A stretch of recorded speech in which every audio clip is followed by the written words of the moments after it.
Yes, folks, it's Peter Elgar, the funny old film bloke from Brentwood, Essex.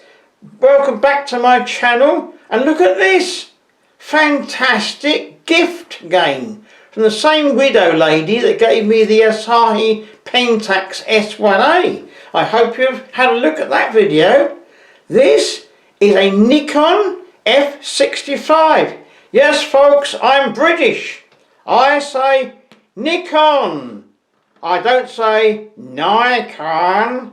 Folks, no, I say Nikon. I'm British. Sorry about that, you Americans. Anyway, what's inside? Whoa, look at it. Super duper. Load of stuff, wonderful stuff.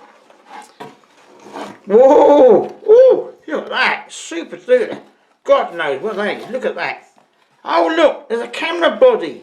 Whoa, all silver. Look at it, genuine silver. Silver plastic. It's a Nikon F65. I've never had one of those before. Put it down gradually. What else have you got? Wow, look at this. Super duper looking lens and a smaller lens. All these mysterious lenses. Wow. We'll put it down carefully. Don't want to drop anything. Oh, load of bumps. Look at this. Load of stuff. Congratulations, we bought it here. Yes. It was bought in 1st of the 8th, 2005 by the same gentleman who bought the Asahi Pentax in 1965. Poor bloke died, but his widow let me have it. It's gone to a good home. Complete with instruction manual in various languages. I had a read of that because I know Nikon expert. That is a little thing which goes in the hot shoe. That is a little cover which goes on the eyepiece. Yes. It's all about the lenses. We've got two lenses with it. A 28-80 f3.3 to 5.6 G type NIKKOR, which is this one. Then the super duper one, we have a 70-300 f4 to 5.6 G type NIKKOR, which is this one with a huge lens hood. So what can we discover about this gear? I'll put the lenses down first because we don't want to drop anything. It's expensive if we knock anything out onto the floor. Well, I can't open the camera, I'm afraid, because I've got a film in there. And I wanted to do the video now while everybody's at work and I'm on my own and I can mess about doing videos. So I can't open the back of the camera, but we can go through the controls. Look, it's got loads of little contacts, this Nikon, because it's electronic, you see. Loads of electronic contacts. And the back of the lens, it speaks to the camera with these electrical contacts here, and it does all sort of wonderful things. Lens cap. Here's a little lever which opens and closes the aperture. That goes sideways. On the Pentax I showed you, it bangs, it goes back as sideways, the Nikon lot. There we are. It's plasticky, not all metal like on the earlier ones, but it's free and it's good. So there we are. We're having a look at the workings of everything now. Put it away carefully. Right. Now the F65. It's got very serious things at the front here. We've got the lens release catch here. And here we have a electronic stop down thing which stops down your lens to the chosen aperture, and you press that and I think this little lever moves and closes down the lens to the aperture. We won't touch that until there's a lens on. On the side here you can choose to have it on manual exposure or automatic exposure. So those two not automatic exposure, autofocus. It's the focus. That is AF autofocus. I was using it on a manual setting. I'll show you that later, but we've now changed it to autofocus. This is a bracketing. You can set that to bracket your exposures, one as a camera thinks, and one under the exposure and one over the exposure. You press that and your flash pops up. And then there's a little light here which comes out in the dark to aid the autofocus. It shines a little bright light onto your subject. So we'll stick a lens on and put on the short zoom. Now, not being a Nikon stroke Nikon expert, it goes the opposite way to everything else, doesn't it, Nikon? Anyway, there's a little dot, luckily. I found this, look. It's a little dot, and you put it against a little minute little black dot there. Little black dot, just gently. Then you turn it the opposite way. Yeah, flipping Nikon lenses go the opposite way to Pentax. Now, on the top we've got loads of stuff. Switch it on here, and it shows you in the little window what's happening. It's on manual exposure. So look, it keeps vanishing, it keeps going off to save the battery. Put it on 90th at 5.6. So to change the app, it's gone off again. Blasty thing, isn't it? There we are, I'm changing the shutter speed now, and it goes up quite fast, a 2,000th. And to change the aperture, I found out by reading the book, you've got to press this one here, which is also the compensation dial for exposure. Press that one, and that would change your aperture. It's going to F11 now. There we are. You press that one. This one, I've used that. You press that, and that is your delayed action. And you've got a choice of time. You press it once, and in the little window, the delayed action comes up. I think you press it again, and it tells you various settings here in the book. Press it, get rid of it. And this little black line shows that the battery is good. And then that one shows you that I've got a beep on. And this one says I've got custom settings. This one is how many frames I've got left on the film. And this one shows you where your automatic focusing is going to be. And that is set in the middle. You can change all these things, you see. So on the back, we've got some other control. We've got automatic exposure lock. So you can press that, and then put it down towards the ground, then lift it up, take your snap, and it will disregard any bright sky that you've got in your picture and take a reading of something grey. You can do it that way. And here is another control at the back, which you turn this one round, and that gives you the area of your exposure.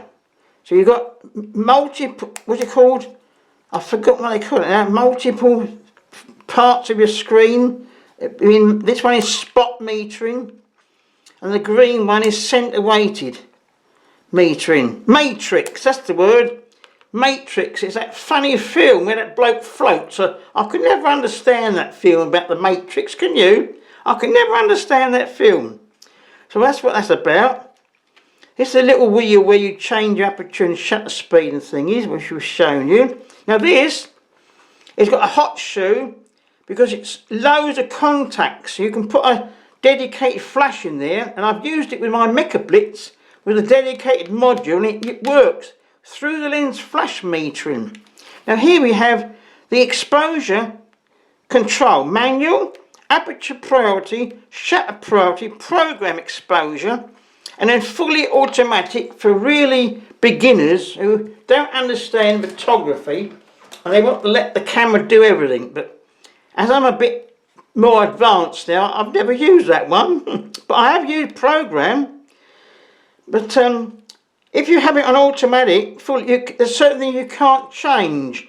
But if you have it on program, there is things you pardon me, you can change. Now these are scene modes. You've got sport. That, yes, I think that's the sport one.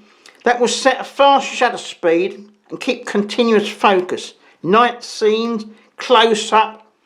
It will set a small aperture. I know that's the sport one.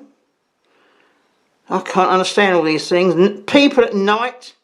It's all in the instruction book. But I don't really use those. Only I've ever used is a sport one. Somebody running. Where is he? Oh, here we are. A person running. I've used him, and it set a fast shutter speed, and it kept continuous focus on a moving subject, which was handy if you're doing moving subjects of people walking towards you, like candids coming up the street. I've done that. It works. Now here we have some other settings. You've got single firing of a shutter. This one, it goes mad. It goes zip, zip, zip like a motor wind. You can take loads of pictures until your film runs out if you're not careful. But this one is called custom settings. Now I've got this set, custom setting number 1, and that does certain things. It's in the instruction book. You've got to read what custom settings do, and so I must have I've forgotten what that one does. But what it doesn't do is very poor with having a custom setting. It doesn't have a setting where you can leave the film out. It winds the film straight into the cassette every time. But I like a custom setting where you can leave the film leader out. It's not on that Nikon one.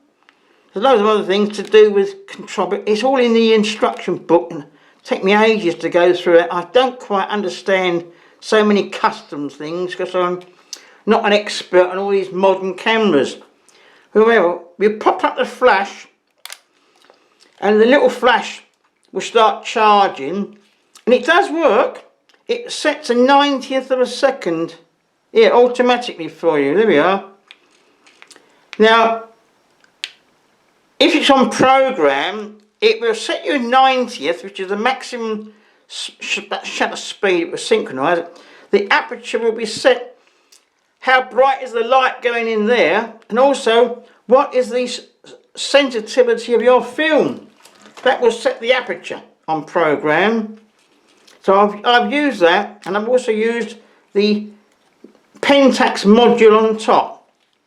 Now if you want to, when you load the film, and there's a little window here, it shows you the cassette which you've got loaded, and I can see that says ISO 135/24, because in there is a Tudor 100 film, but it's out of date, 2005, so I've down-rated it from 100 because the camera will set it automatically with a DX coding. And how do you get round it? You have to use exposure compensation. So what do? I +5 plus 0.5 of a stop extra exposure compensation there to allow for the fact that the film is out of date, and that gives good negatives. But I'm sorry I can't open the back, so I'm going to spoil it, let the light in. Here's your tripod socket. Now this is your batteries here. If I take that out now, it's going to upset all the batteries, but it takes 2 CR2 batteries. And that's quite easy to undo. It's a bit plasticky, like all these sort of cameras, like all of the Minoltas and the Canons of this age, when they're all plasticky, this can easily be broken, so treat it with respect, these plasticky doors of the camera. So there we are, that's that one. We'll put on, this is how you take the lens off. So, press that, turn the Nikon way. Here we are, this is the huge, super duper lens that go to 300. Wow, here's the little dot again. Little dot against the little dot. There you are, click, here, that's all safe. Yep, take the lens, there's your 300. focus is 70 to 300. And the maximum aperture is 5.6 as it zooms out. But if you take pictures around 70, you can get f4. See, because of the construction of a zoom lens, you can't have it set all the time to one maximum aperture unless you pay thousands of pounds, because although it's computer done, it's very difficult to do. So, what other lenses will it take? The beauty of this Nikon mount is it will take the older Nikon lenses. And here I was given, with other gear, a Nikon micro NIKKOR 55mm 2.8 lens. Look, there's no electrical connections on that one, you notice, look. Absolutely bare, no little magic connections. But if then I focus closely, wow, look at that. This is an older lens, and it has what's known as the rabbit ears for very old Nikon cameras which don't do anything on the modern ones, but it will fit because it's a Nikon F mount. So you line up the rabbit ears against a little dot. Here we are. Turn it. There we are. Click. Now you've got an older lens on a newer body, but it's no longer autofocus. You've got to remember manual focus and nothing automatic. So switch it on. Look, F flashing, because you can't. Hasn't got any electrical connections. You see, you have to do everything manual. So you can't use program. All you can use is manual exposure. You can set your shutter speed. There we are. But you set your lens aperture here against the little black dot on the lens. You don't set anything in there for lens aperture. It only will work with manual exposure, and you can choose your aperture and shutter speed according to a separate exposure meter. But I've just done some shots with the Mecha flash, and with through the lens metering, works perfectly. So I put it to 90th. Here we are. I put the aperture down f11, and I put my Mecha flash on. Through the lens flash metering, the snap will come out perfectly. Well, we'll have a look at a couple of results now. No use waffling on a lot if you don't see any snaps, isn't it? Careful, you don't want to drop anything. Right, here's one taken. This is with the short zoom. That's at full aperture. I think that was zoomed out a little bit. That is one of my test subjects. Get some fine detail here and some lettering on our kebab shop. Then another one at 300 on the big lens. That is the coat of arms of my town in Brentwood, Essex. That is full aperture. I managed to hand hold that lens with only 80 ASA rated film. Hand hold, it's pin sharp. I never got any camera shake. That detail is all sharp at f5.6 full aperture. That bird is called a chuff. And there's some Ardens Fidei, faithful in adversity. They all means different things according to the area. So that signifies the deer in Epping Forest. Well, going back to the Middle Ages, look, there's a helmet from the Middle Ages there. All signifies things. But there we are. That was with the 300mm lens at full aperture, all very sharp. So I'm very pleased with that outfit, except that you have to fiddle if you want to use out-of-date film because of the DX code in here. But you can use the older lenses. You just have to remember everything is manual with them. So, lovely gift, folks. Thanks for watching. Hope you've enjoyed this bit of a ramble about this Nikon, not a Nikon, outfit.